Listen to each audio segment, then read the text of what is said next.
Assalamualaikum warahmatullahi wabarakatuh. Nama saya Rizka Aulia, saya dari D3 Akuntansi 2017, Fakultas Ekonomi dan Bisnis, Universitas Mercubuana Jakarta. Pada kesempatan kali ini, saya akan mempresentasikan tentang laporan tugas akhir saya pada kantor PT Waskita Karya Jakarta mengenai proses pencairan dana kas kecil. Sebelumnya, saya mengucapkan banyak terima kasih kepada Kaprodi D3 Akuntansi yang terhormat Ibu Rina Yulia Stuti Asmara, kemudian dosen pembimbing saya yang terhormat Bapak Febrian Kuarto, dan dosen penguji saya yang terhormat Ibu Fitri Indriawati. Selanjutnya, saya akan membahas 5 topik. Yang pertama latar belakang, yang kedua landasan teori, yang ketiga gambaran umum kantor, yang keempat pelaksanaan magang, dan yang kelima simpulan dan saran. Di topik yang pertama ada latar belakang. Pemilihan tempat magang dilakukan di PT Waskita Karya yang berlokasi di Jalan MT Haryono nomor 10 Cawang, Jakarta Timur. Selanjutnya, bidang kerja magang yang ada di kantor PT Waskita Karya dibagi menjadi dua. Yang pertama internal audit, yang bertugas untuk memeriksa laporan keuangan, baik laporan keuangan yang dibuat secara triwulan maupun yang annual atau tahunan. Selanjutnya, ada akuntansi, yaitu bertugas untuk membuat laporan keuangan serta membuat bukti-bukti transaksi baik pengeluaran dan penerimaan. Selanjutnya, ada bidang ilmu yang sesuai dengan bidang kerja magang, yaitu akuntansi. Pada kesempatan kali ini, saya mendapatkan tugas yang berhubungan dengan ilmu akuntansi seperti yang telah saya pelajari di Universitas Mercubuana dalam mata kuliah pengantar akuntansi 1, pengantar akuntansi 2, dan akuntansi kolam renang. Selanjutnya, di sini ada tujuan magang, ada dua. Yang pertama, menumbuh kembangkan pengetahuan secara teoritis ke dalam praktik, sehingga mahasiswa mendapatkan informasi serta pengetahuan tentang dunia kerja. Kemudian yang kedua, melatih kemampuan mahasiswa dalam bidang yang ditekuni serta menemukan pemecahan masalah atau penyelesaian masalah yang ada dalam dunia kerja. Selanjutnya ada tujuan penulisan laporan magang. Yang pertama, sebagai salah satu kelengkapan persyaratan bagi mahasiswa D3 Akuntansi, Fakultas Ekonomi dan Bisnis Universitas Mercubuana dalam menempuh gelar ahli media akuntansi. Selanjutnya, melatih penulis untuk mengaktualisasikan pengalamannya dalam kegiatan magang yang dikaitkan dan dipadukan satu atau lebih teori dan konsep yang ada. Selanjutnya ada topik yang kedua, yaitu landasan teori. Di landasan teori ini terdapat dua subbahasan. Yang pertama, tinjauan teori. Di tinjauan teori terdapat pengertian kas kecil, yaitu menurut Zeki Baridwan pada tahun 1992, halaman 88, kas kecil adalah uang kas yang disediakan untuk membayar pengeluaran-pengeluaran yang jumlahnya relatif kecil dan tidak ekonomis apabila dibayar dengan cek.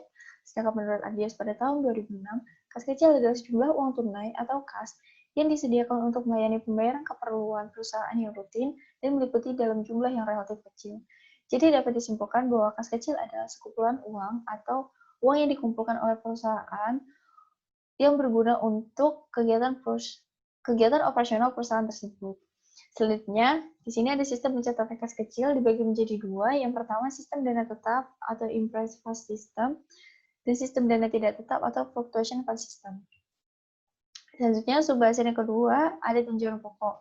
Yang pertama, sistem pencatatan kas kecil yang digunakan di kantor PT Waskita Karya menggunakan sistem dana tidak tetap atau fluctuation fund system.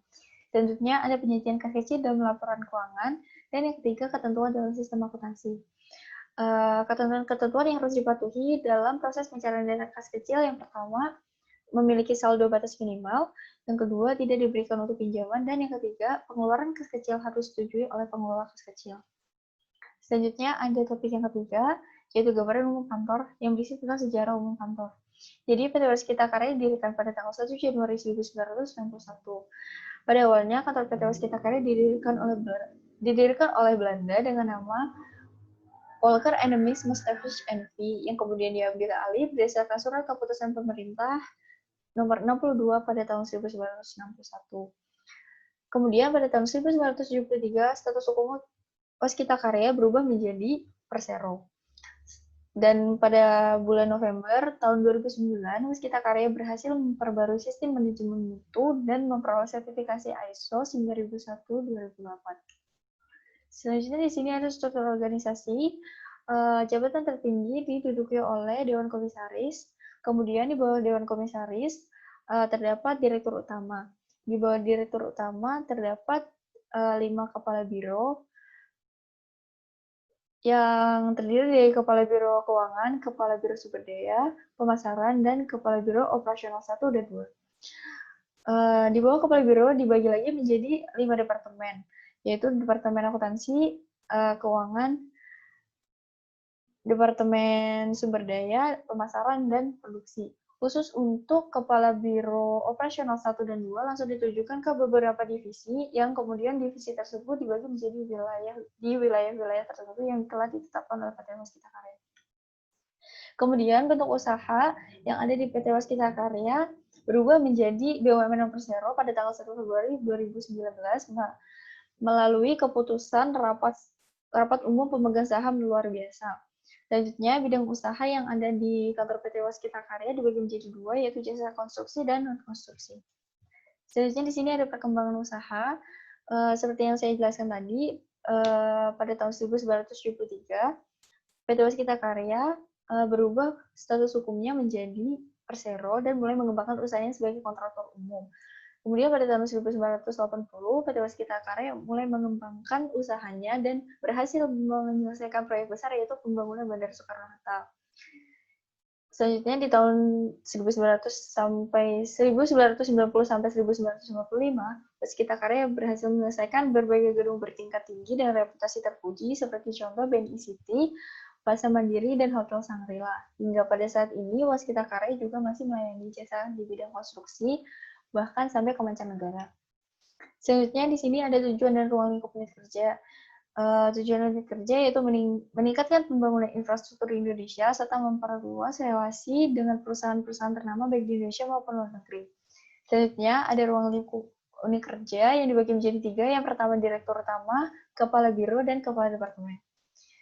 Kemudian ada hubungan kerja dengan unit lain. Yang pertama hubungan kerja antar anggota departemen, hubungan kerja antar anggota tim dengan anggota departemen, dan hubungan kerja kepala departemen dengan kepala biro dan direktur utama.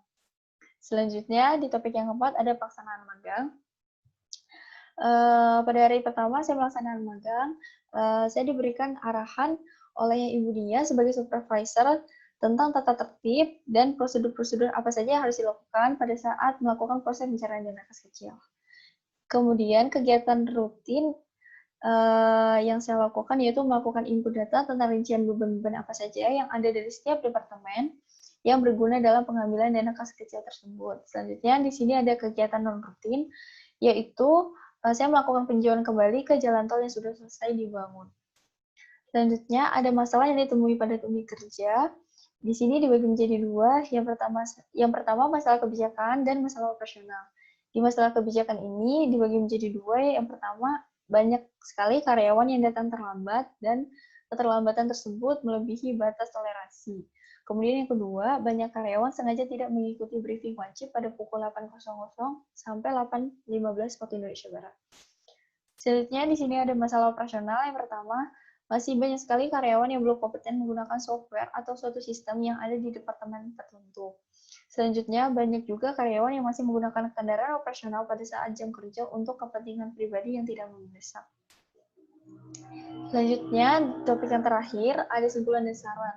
Di simpulan ini berdasarkan dari bab yang telah dijelaskan, berisikan tentang masalah-masalah kebijakan dan masalah-masalah operasional.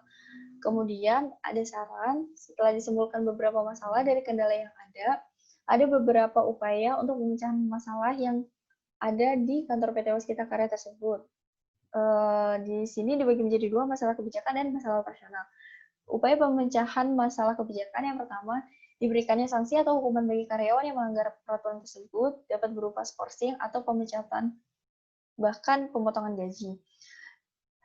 Kemudian, di masalah operasional, diadakannya penyuluhan atau workshop pelatihan tentang software bagi karyawan yang masih belum kompeten menggunakan suatu sistem di departemen-departemen tertentu. Kemudian diberikannya surat peringatan bagi karyawan yang melanggar peraturan atau dapat dikeluarkan dari kantor tersebut apabila dalam tahap yang fatal.